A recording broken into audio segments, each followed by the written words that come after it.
An SNP MSP has called for transgender women who remain physically male to be banned from women's prisons.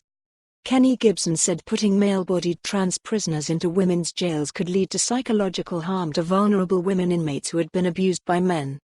In a sign of the tensions within the SNP over trans rights, the Cunninghame North MSP raised the issue at First Minister's questions. In 2018, transgender prisoner Karen White, a predatory and controlling rapist born Stephen Wood, was jailed for life after attacking women in a female prison in England. According to the Chief Inspector of Prisons south of the border, around 1 in 50 male prisoners now self-identifies as transgender, 4 times the level of the general population.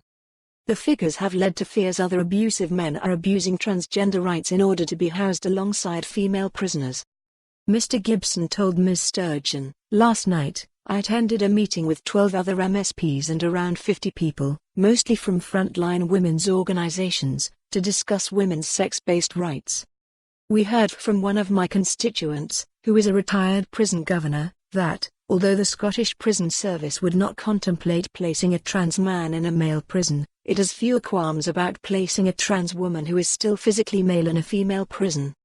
A risk assessment takes into account only a trans woman's propensity for violence. It does not assess the potential psychological impact on female prisoners, many of whom are extremely vulnerable, having endured years of violence at the hands of male perpetrators.